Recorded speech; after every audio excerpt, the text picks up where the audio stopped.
Eh, oke guys, selamat malam. Kembali lagi bersama saya Afif Adi Pradana dan saya tidak sendiri ya, ada dua teman saya yang bernama. Nama saya Taufik. Joni Iskandar. Saya berdua bersama Bang Topik sama Bang Joni ya. Di sini kita berdua akan mereview tentang masalah cinta ya, karena kita udah pada gede semua nih. Jadi wajar lah kalau ngomong masalah percintaan.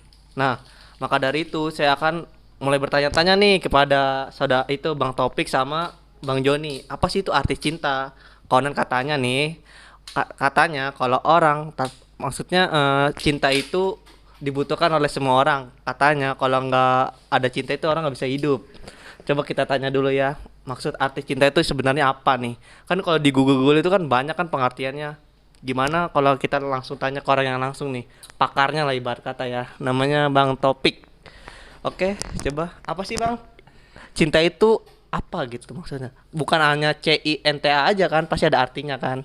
Kalau menurut saya sih cinta itu adalah sebuah anugerah. Anugerah dari yang di atas katanya ya. Cinta itu karena sayang bisa, karena juga sering bersama jadi menimbul rasa cinta itu. Gue bingung aja ngungkapinnya gimana. Coba ke Mas Iko ya. Coba saudara Ikro nih, apa sih itu arti cinta? Cinta. Kalau menurut gue itu cinta itu tentang kedua insan yang saling sama suka dan saling berbagi kehidupan. Antaranya ada yang lewat tuh. Iklan kali ya. Iya. Ya kayak gitu. Kalau misalkan kita cinta nih, cinta sama seseorang ya, kita kalau misalkan mau nyium mau peluk itu bisa gratis. Kalau misalkan bukan karena cinta itu bayar namanya. Contohnya gini, kita nih kalau misalkan malam-malam nih bawa cewek gitu ya, udah cewek udah dibonceng sama kita naik motor ngeng. Asalkan teman-teman pengen tahu itu yang di pikiran benak kita itu gimana caranya malam ini kita hasil. Hasil apaan tuh? Dalam artian hasil itu begini bos, gimana caranya malam ini kita itu dapat tempat buat mojok, buat hasil ganti oli ya kayak gitu. Wah, ini jangan tiru, ini nggak bener nih maksudnya nih. Aduh. Oke, coba kita kembali lagi ya. Pasti nih teman-teman abang-abang ini pasti udah punya mantan nih ya. Coba kita mau nge-review mantan-mantannya satu persatu nih. Apakah ada yang masih belum bisa di move onin kah? Apa masih ada yang masih cinta kah? Atau gimana? Coba dari Bang Topik sendiri. Apa sih mantan itu menurut Bang Topik?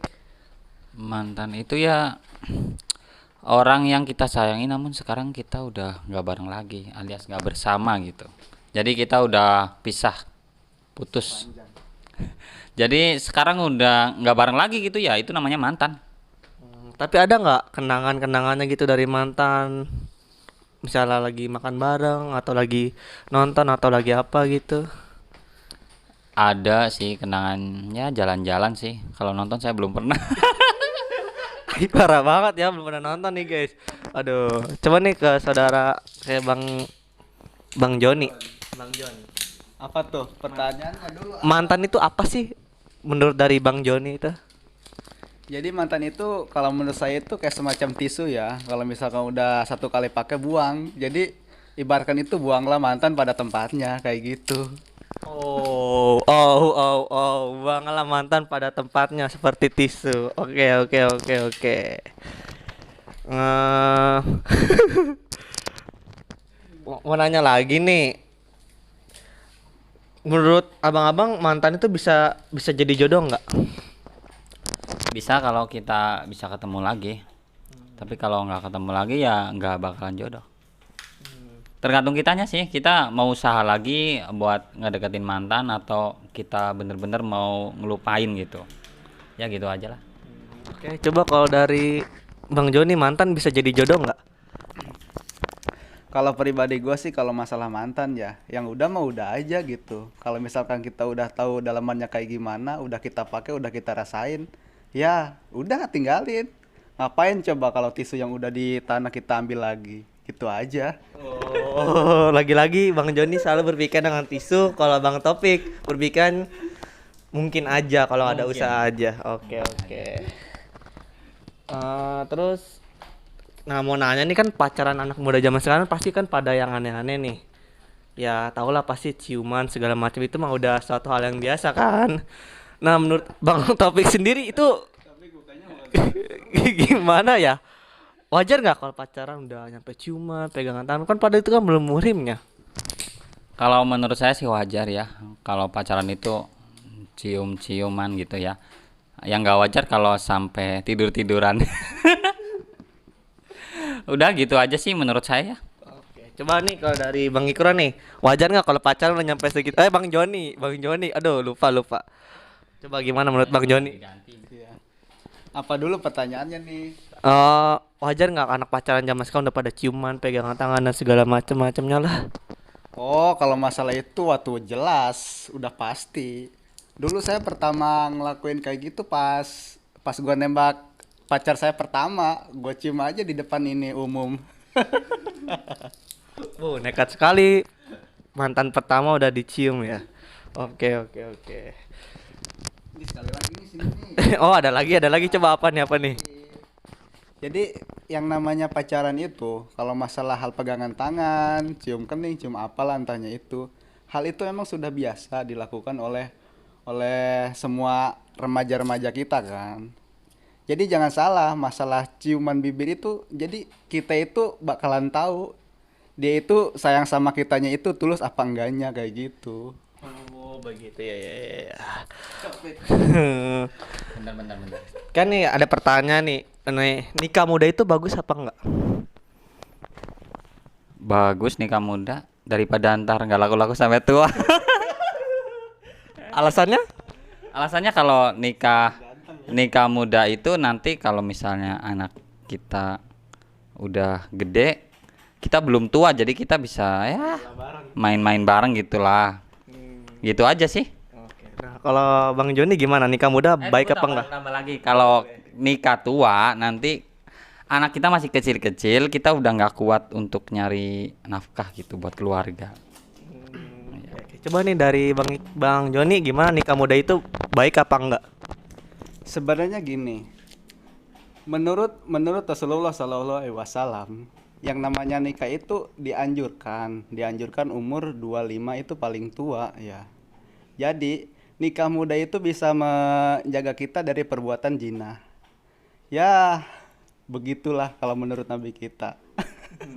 Begitu. Oh, pakai hadisnya Nabi bagus.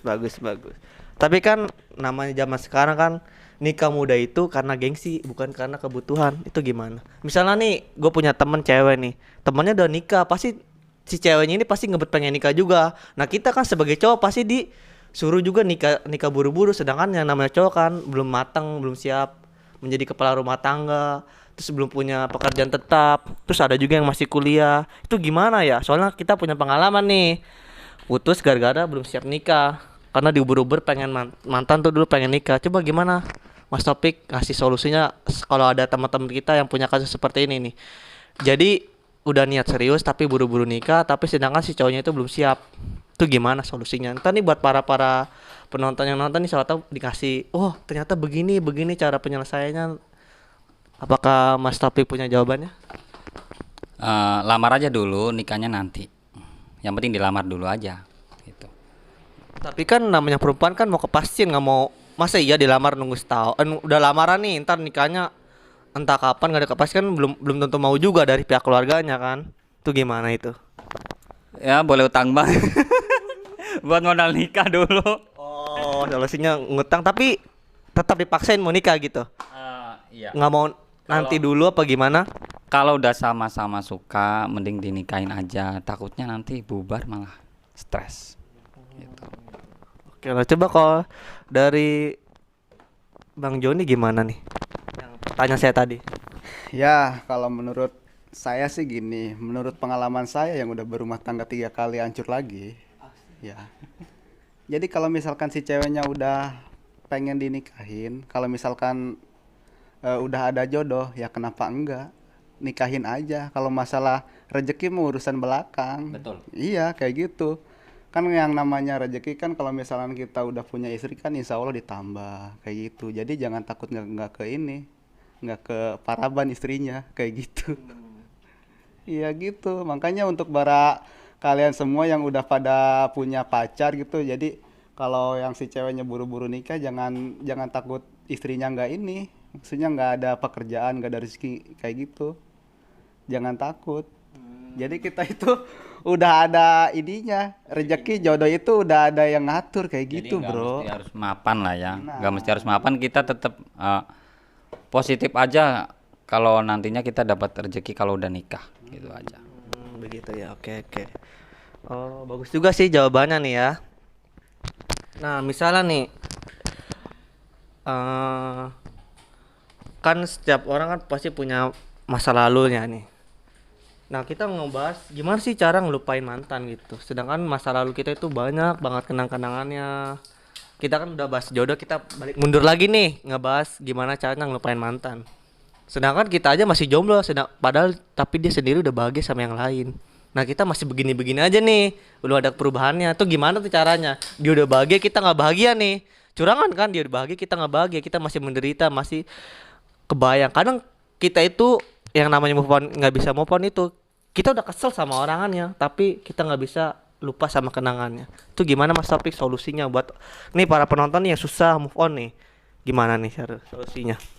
Kalau menurut saya ya, ini pengalaman saya sih, hapus aja fotonya sama kontaknya biar kita nggak bisa ngubungin dan kita nggak bisa ngelihat fotonya. Jadi lupa aja. Jadi jangan disimpan-simpan terus aja fotonya. Semuanya kenangannya hapus, buang. Itu aja udah. Tapi kan di pikiran masih ada. Bisa nyari ya cewek lain dulu ya, suka nggak suka terima aja dulu. Jadi pacaran aja sama yang lain biar bisa ngelupain lah. Itu aja sih. Oke, coba dari Bang Joni gimana nih cara untuk ngelupain mantan gitu nih? Ya, saya setuju dengan pendapat Mas Topik tentang masalah hapus kenang-kenangan tentang mantan, tentang foto dia, tentang hal-hal pemberiannya dia. Kalau bisa mah dibakar aja udah pemberian dia, maupun HP, jam tangan, cincin udah bakar aja. Ya begitulah yang namanya mantan, kalau diingat tambah sakit. Ya begitu, makanya kalau misalkan kita ngelihat dia itu udah bahagia, kita nggak bahagia, jadi kita itu harus move on, berubah, tunjukin diri kita kalau kita itu lebih bahagia tanpa adanya dia. Betul. Jadi jadi cinta itu nggak harus selalu memiliki. Terkadang apa yang kita harapkan itu nggak selalu jadi milik kita. Jadi terkadang ada yang harus dikorbankan walaupun itu sakit kayak gitu. Gimana pendapatnya Mas Topik? Bener banget sih. Untuk tambahannya sih ya kita ngejalanin aktivitas sehari-hari kita aja, sibuk-sibukin kegiatannya, kegiatan tak kerja. Kalau yang udah kerja, kalau yang nganggur ya bisa apa gitu, jalan-jalan gitu atau gimana. Pokoknya iyalah, cari kesibukan aja di rumah, jangan terlalu pikirin banget, jangan menggebu gitu kalau bahasanya gitu ya. Ya, atau kalau yang main-main HP ya bisa main game lah. Kayaknya bisa ngelupain sedikit-sedikit lah. Iya, atau nggak main micet. Wah, promosi aplikasi dia. Oke. Saya mau nanya lagi nih. Saya banyak banget pengalamannya nih. Menurut Mas Topik sama Bang Joni itu lebih baik dicintai apa mencintai? Kalau saya sih lebih baiknya sih sama-sama mencintai ya. Karena kalau berat sebelah itu kita dicintai tapi kita nggak mencintai, jadi kita kurang semangat aja hidup sama dia gitu. Tapi kalau kita mencintai seseorang dan seseorang kita nggak mencintai juga, kita nantinya kayak gimana ya, kesel sendiri gitu. Jadi ngerasa kita yang selalu apa namanya ya, menggebu, tapi dianya itu kayak anggapnya biasa aja, kayak kurang fair aja gitu. Pokoknya kalau bisa sih saling mencintai ya, tapi kalau nggak bisa ya mending dicintai lah biar nggak sakit hati, itu aja. Kalau dari Bang Joni gimana? Lebih baik dicintai apa mencintai? Kalau menurut gua sih ya sama-sama mencintai lah.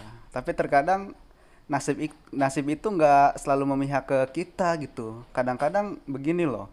Kadang-kadang kita cinta sama seseorang, tapi dia nggak cinta sama kita. Tapi kadang ada juga yang kayak gini. Dia cinta sama kita. Kita itu nggak cinta. Karena apa? Karena dia jelek, nggak sesuai dengan keharapan kita kayak gitu. Tapi kan kita kembali lagi, yang namanya manusia kan nggak ada yang sempurna. Jadi kita itu yang namanya cinta itu harus bisa saling melengkapi, harus bisa saling, ya begitulah, mengisi kayak gitu. Ya gitu aja. Oke. Masih lama nggak? Bentar lagi. Oke nih, masih ada pertanyaan lagi nih, satu kali lagi nih. Nah, Itu kesimpulannya. kan banyak sekali nih orang yang nikah di umur di atas 30 karena dia itu frustasi, punya pengalaman masa lalu yang buruk. Entah ditinggal lama mantannya dia nikah, atau dia itu sibuk kerja sampai dia lupa nikah. Itu gimana ya? Bagus gak sih? Kan ada yang bilang perbaikin dulu karirmu baru nikah, mapan. Kan setiap orang kan mapan itu mungkin bisa di atas 30 atau di bawah 30. Nikah itu lebih baiknya itu sebelum mapan apa sesudah mapan. Tapi kan balik lagi nih, namanya orang tua dari pihak perempuan pasti kan mau anaknya itu dinikahkan sama laki-laki yang bisa apa sih membutuhkan apa sih bisa bertanggung jawab lah ya. Punya pekerjaan yang pasti ya, seenggaknya pekerjaan lah. Zaman sekarang tahu sendiri kan, pekerjaan itu pasti kontrak, nggak ada yang tetap. Itu gimana ya? Kalau menurut saya sih nggak harus nunggu mapan ya, minimal bekerja. Jangan nganggur. Kalau nganggur ya nanti nggak bener-bener nggak ada pemasukan untuk menghidupi keluarga gitu. Jadi kalau untuk para orang tua ya nggak mengharuskan anak perempuannya itu nikah sama cowok yang sudah mapan, laki-laki sudah mapan gitu. Tapi kalau umurnya emang udah waktunya ya udah nggak apa-apa, nikahin aja sama dia gitu. Walaupun dia belum mapan, tapi seenggaknya dia masih bisa bekerja, nggak pengangguran gitu. Kalau misalnya pengangguran ya nggak boleh juga, nggak apa-apa lah. Cari yang bekerja aja, minimal bekerja aja gitu. Kalau nggak buka usaha lah ya. Kalau masalah yang nikah tadi katanya bagusnya di umur berapa sih? Menurut saya sih jangan sampai di atas 30 lah. Takutnya kalau udah di atas 30 di antara cewek atau cowoknya itu minder. Gitu aja. Oke, bagus juga nih masukannya dari Mas Topik nih. Coba kalau dari Bang Joni gimana nih? Nikah nunggu mapan apa sesudah apa sebelum mapan? Kalau nikah itu baiknya. Seperti ulasan saya tadi, yang namanya cinta itu kan nggak bisa dipungkiri ya. Kalau memang cinta dan jodoh itu datangnya tiba-tiba ketika kita umuran 23, 21 ataupun 19. Kalau emang itu jodoh, kita yakin ya nikah aja. Kalau masalah jodoh, kalau masalah rezeki apalah gitu, itu mah urusan belakang kayak gitu. Jadi jawabannya masih mirip lah. Jawabannya masih mirip sama yang pertanyaan tadi itu. Oke, udahlah. Mungkin itu aja yang saya mau tanyakan. Ini kesimpulannya gimana nih? Jadi pertanyaan yang tadi, cara ngelupain mantan, terus nikah itu baiknya usia muda kah, atau sudah mapan kah, atau sebelum mapan kah? Itu kesimpulannya dari yang pertanyaan tadi itu gimana ya Bang Topik ya? Kesimpulannya jangan pernah menyerah dan terus berusaha, berikhtiar, juga ya pokoknya ya selalu gimana ya, positif aja. Kalau masing-masing kita itu setiap manusia maksudnya sudah mempunyai jodoh, cuma ada yang datangnya lebih cepat, ada yang datangnya lambat gitu. Tinggal kita ngejemputnya gimana gitu aja sih. Oke, untuk pertanyaan terakhir nih dari Bang Ikro nih. Simpulannya dari tadi kan pertanyaannya cara ngelupain mantan, terus nikah usia muda itu baik apa enggak, sama nikah sesudah mapan apa sebelum mapan nih pertanyaannya nih. Oke, segera disimpulkan nih Bang Ikro. Bang Joni. Bang Joni. Aduh. Jadi conclusionnya itu gini loh. seperti kayak Mas Topik gitu kan. Jangan pernah semangat, jangan pernah menyerah, jangan lupa ngopi dan jangan lupa ngerokok kayak gitu. Jadi intinya yang namanya jodoh ya, yang namanya jodoh kan mungkin iya emang datang sendiri katanya. Tapi kalau misalkan kita nggak nyari, ya sama aja nggak bakalan dapat. Masih penting datangnya yang cakep, yang peot ayo. Kayak gitu. Jadi intinya selalu berusaha, ikhtiar doa, itu yang paling utama. Ya, begitu aja, cukup. Ayo, satu kalimat terakhir nih ya buat Bang Topik sama Bang Joni nih. Satu kalimat buat orang-orang yang masih jomblo dan nggak bisa ngelupain mantannya. Satu kalimat. Misalnya kalau misalnya dari saya, tetap semangat, jangan lupakanlah dia. Coba kalau dari Bang Topik sama Bang Joni gimana nih? Satu kalimat buat orang yang susah melupakan mantan sama yang masih jomblo aja karena masih terjebak di masa lalu. Satu kalimat penyemangat nih biar dia bisa ngelupain. Coba dari Bang Topik. Apa kalimatnya? Tagline-nya gitu ibarat kata yang terkenal lah. Jangan melihat ke belakang, terus melihat ke depan. Itu aja. Oh, jangan melihat ke belakang. Tambahan lagi, maksudnya melihat ke belakang sebagai pelajaran, tapi jangan diulangin lagi. Untuk kedepannya kita memperbaiki lagi untuk yang lebih baik. Wih, cakep banget tuh. Bagus itu pengertiannya dalam banget. Coba untuk dari apa sih namanya? Bang Joni, untuk pesan satu kalimat untuk orang yang masih jomblo dan belum bisa ngelupain mantannya nih, masih terjebak di masa lalu lah. Kasian nih hidupnya masih nggak maju-maju aja nih. Siapa tahu nih dari Bang Joni dikasih kalimat semangat jadi bisa berubah. Jadi untuk kesimpulannya buat kalimat terakhir ya, jangan terlalu kita tar dulu jangan terlalu menangisi keadaan. Kalau emang dia bukan jodoh kita mau gimana lagi, ya mungkin dia bukan yang terbaik buat kita. Tenang aja, cewek nggak bakalan habis kok di dunia ini, kan yang banyak kan cewek bukan cowok. Jadi jangan ngerasa sendiri, yang jomblo juga masih banyak di dunia ini. Ya begitu aja. Oke. Mungkin cukup sekian dari saya. Nama saya Happy Adi Pradana dan teman-teman saya bernama Bang Topik sama Bang Joni. Oke, itu saja. Jangan lupa like, comment, and subscribe. Dah guys.